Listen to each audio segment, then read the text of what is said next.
न म्यून नेमि चंदम असहाय परकम महावीरम बंदय सत्यजुक्तम ओगादे से थवम ओचुम। युगस्थानों के पन्ने काल की अपेक्षा से सेवा का रचना और जीव की अपेक्षा से सेवा का रचना। काल की अपेक्षा मतलब ज्यादा 8 समय वाले युगस्थान बीच के हैं और 5-4 समय वाले नीचे के और ऊपर के हैं और 3 और 2 समय वाले ऊपर के गुण योग स्थान है, इसलिए उसकी अवकार रचना बनी है काल की अपेक्षा। उसी प्रकार जीवों की अपेक्षा से बीच के योग स्थान को धारण करने वाले जीव ज़्यादा है, सबसे ज़्यादा, इसलिए वो जीवों की अपेक्षा से उसकी लंबाई करेंगे। जीव ज़्यादा है तो योग मध्य कहा उसको, योग मध्य के जीवों का प्रमाण। और नीचे के योग स्थानों में जीव कम कम होते गए हैं और उसके ऊपर के योग स्थानों में जीव भी कम कम होते गए हैं, इसलिए उसकी भी जीव की अपेक्षा से यवाकार रचना हुई है। कल अपने जीवों का प्रमाण जो यवाकार रचना में निकाला था, योग मध्य निकाला और फिर उसके नीचे और ऊपर के जीवों का भी प्रमाण निकाला है और उसकी गुणहानियाँ सब अंक संदृष्टि के माध्यम से देखा है। उसी को आज पूरा अर्थ संदृष्टि के माध्यम से करेंगे वास्तविक गणित में, मतलब कितने कितने जीव आते हैं एक एक योग स्थान में, उसका प्रमाण भी समझ में आएगा। तो यहाँ अंक संदृष्टि की अपेक्षा से जो किया था उसके नीचे से दूसरी गुणहानि का बोल रहे हैं ना।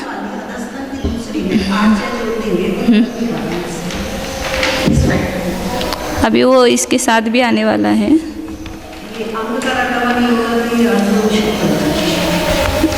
128 हाँ, कौन से पेज पर आप बोल रहे हैं? 134 135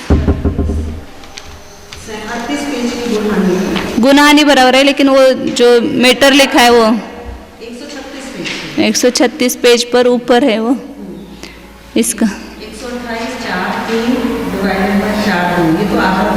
ये तो ऋण सहित है ना, वह ऋण सहित द्रव्य है, तो वो 56 वगैरह को 64 वगैरह करेंगे तो उतना ही आएगा ना 208 बराबर, और ऋण रहित करेंगे तो वो आएगा आप जो बोले 56, 48, 40, और ये ऋण रहित द्रव्य है और वो जो जोड़ है वो ऋण सहित है। वह करना है कि दोनों मिला करके करना है? नहीं, वो अकेले का तो इसका किया था ना पहले 128 गुना 11/4 आया था इसका ऊपर के गुणहानि का ऋण रहित। फिर इसका आधा नीचे का आएगा तो 128 गुना 11/4 गुना 2 करेंगे तो इसमें इसका भाग देंगे।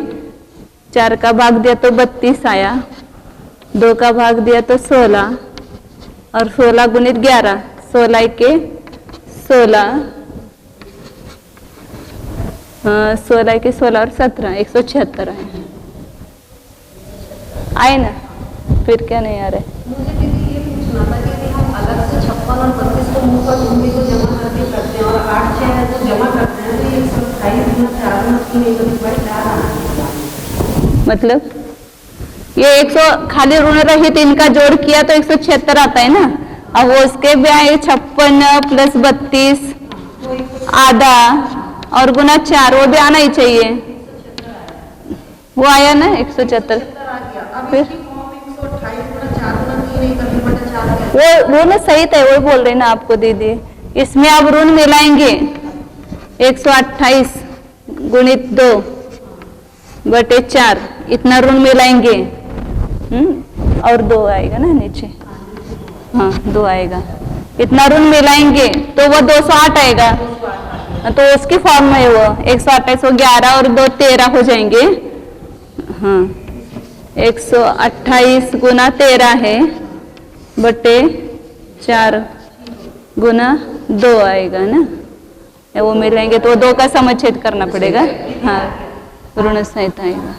अपेक्षा से देखेंगे तो ये तरह से जीवों का जो प्रमाण है उसी को सर्वधन कहा था, मतलब उनको ही बांटना है सब योग स्थानों में।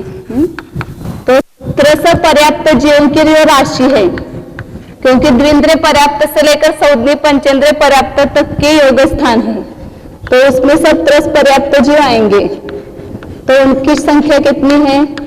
जगत प्रतर भागिले प्रतरांगुल का संख्यात्वा भाग,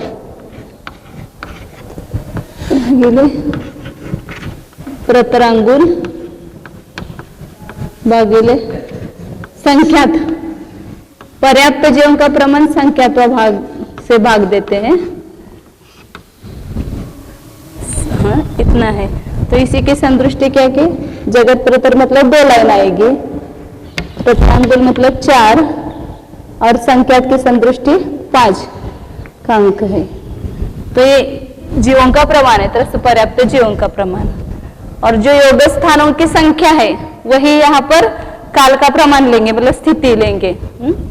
तो स्थिति कहो या काल आयाम कहो, जो भी है वो योग स्थान कितने हैं? योग स्थान जगत श्रेणी के, उसका जो अपने किया था कल भी, कि त्रस पर्याप्त का जो 75 नंबर का योग स्थान है, वह कितना है? जगत श्रेणी का असंख्यात्व भाग और पल्ले का असंख्यात्व भाग गुना है, तो भी इसका गुणा करेंगे तो कितना बार पल्ले का असंख्यात्व भाग गुना हुआ है? 75 बार हुआ है। ऐसे 74 बार होना चाहिए ऐसा मुझे लगता है, क्योंकि 75 हो गए ना, तो उसके गुना जो आएगा वो 74 बार आना चाहिए। हाँ ठीक है, मतलब ये पहले से दूसरा, दूसरे से तीसरा, इस प्रकार पल्ले के असंख्यात्व भाग होना चाहिए। तो मुझे भी कल ऐसा ही लगा। तो यहाँ पर पल्ले का असंख्यात्व भाग कितनी बार रखेंगे? 74 बार रखेंगे समझो। तो यह इसका गुना भी करेंगे तो भी जगत श्रेणी का असंख्यात्व भाग ही आने वाला है। तो आदि स्थान इसको ही माना फिर, क्योंकि ये छोटा होगा और ये इसका गुना करेंगे तो वो बड़ा जगत श्रेणी का असंख्यात्व भाग है। तो ये असंख्या संख्या जो है वह छोटी हो जाएगी तो उत्तर बड़ा आएगा। तो यहाँ पर इसको आदि स्थान कहेंगे, आदि। और जो सौद्वी पंचेंद्रिय पर्याप्त का जो उत्कृष्ट योग स्थान है वह अंत कहेंगे, वह जगत श्रेणी भागिले असंख्यात गुणिले पल्ले के अर्धच्छेद का असंख्यात्व भाग है, इतना है ना। और उसका वृद्धि का प्रमाण सूच्यंगुल का असंख्यात्व भाग है। हम बाद में एक इसको 32 किया है। ये पहले के अर्धच्छेद का असंख्यात्व भाग है ना, इसकी संदृष्टि 32 माने, क्योंकि वहां अपन ने पहले देखा था 2 का 5 बार गुणकार आया, तो उसका 32 आता है। तो उसकी संदृष्टि ही समझना है यहाँ पर, पहले के अर्धच्छेद के असंख्यात्व भाग की। तो ये अंत स्थान है, ये प्रथम योग स्थान और ये अंतिम योग स्थान है। इसमें हर योग स्थान में सूच्यंगुल के असंख्यात्व भाग मात्र जगन स्पर्धक बढ़ते हुए है। तो वृद्धि का प्रमाण क्या है? ये जगत श्रेणी का असंख्यात्व भाग क्या? जगन स्पर्धक ही है। और जगत श्रेणी का असंख्यात्व भाग गुणिले 32 से क्या है? मतलब पहले के अर्धच्छेद का असंख्यात्व भाग जगन स्पर्धक ही है, क्योंकि जगन स्पर्धक के हिसाब से ही उसका योग स्थान का प्रमाण गिना है ना। इतने जगन स्पर्धक प्रमाण पहला स्थान है और इतने जगन स्पर्धक प्रमाण ये अंतिम स्थान है। और हर बार वृद्धि कितनी है? सूच्यंगुल का असंख्यात्व भाग है। तो यहाँ अपन उस सूत्र से निकालेंगे तो कुल योग स्थान कितने होंगे? अंत माइनस आदि भागिले वृद्धि प्लस 1, तो संपूर्ण योग स्थान आएंगे, कुल स्थान।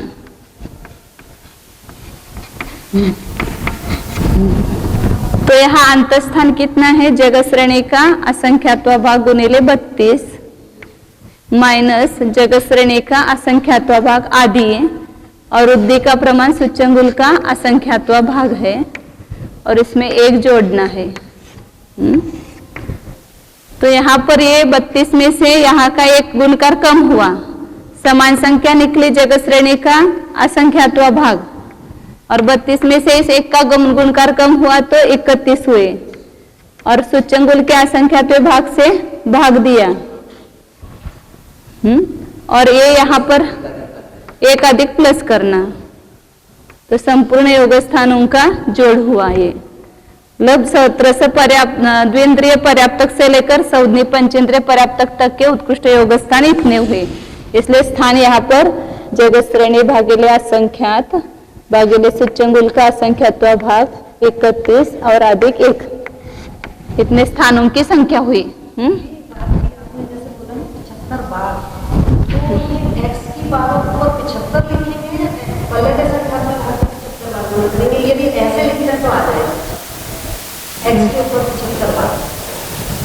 नहीं, वो क्या है, मतलब पहले योग स्थान से दूसरा योग स्थान पहले का असंख्यात्वा भाग गुना है ना, तो पहला तो एक जगत श्रेणी का असंख्यात्वा भाग ही लिखेंगे ना, फिर दूसरी बार जो लिखेंगे तो वहां पर जगत श्रेणी का असंख्यात्वा भाग गुणिले पहले का असंख्यात्वा भाग, फिर तीसरा लेके तो वापस इसको पहले के असंख्यात्व भाग से गुना करेंगे। ऐसे 74 बार ही आएगा ना 75वां स्थान।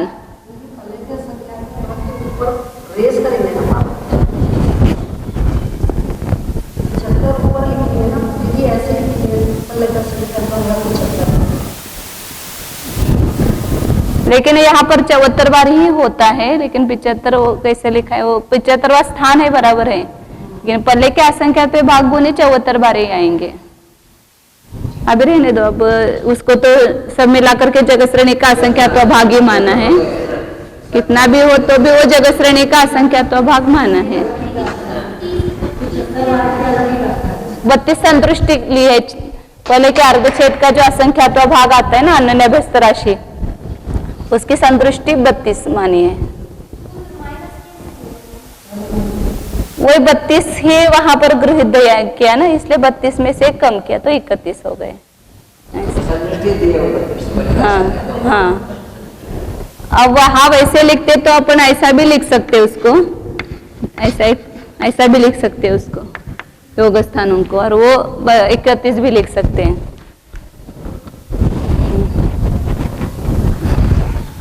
तो स्थिति मतलब ये योग स्थान हो गए।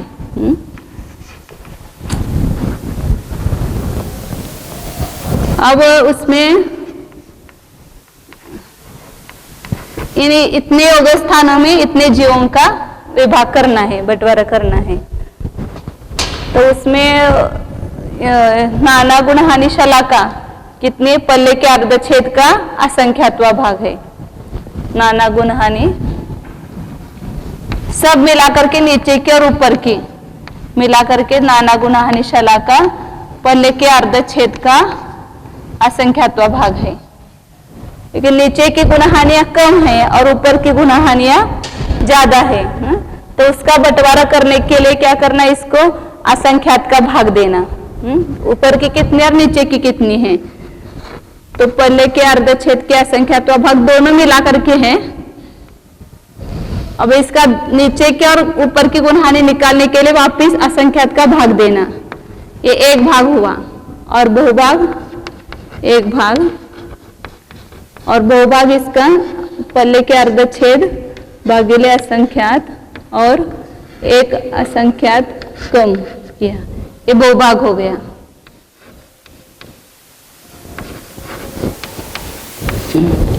और इस बहुभाग के समान दो भाग करना, तो इसको वापिस 2 का भाग दिया,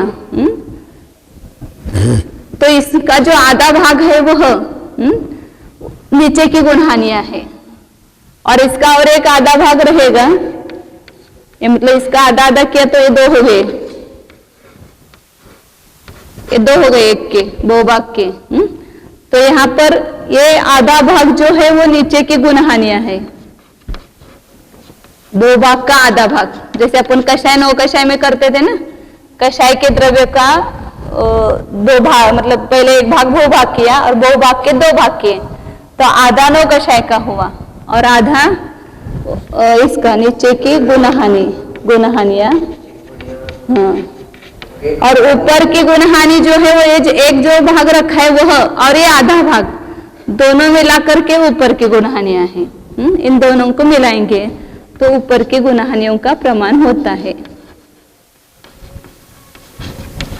तब मिलाने के लिए क्या करेंगे, यहाँ पर समच्छेद करेंगे, इसमें 2 का समच्छेद करेंगे। ये नीचे की गुणहानियां अलग निकालते हैं।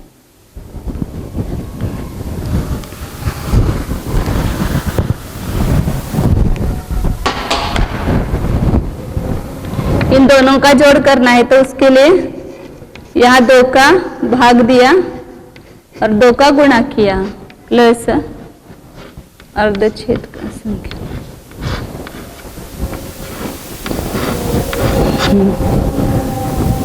तो यहाँ पर क्या होगा, ये 2 इसमें अधिक हो जाएंगे, ये समान संख्या निकालेंगे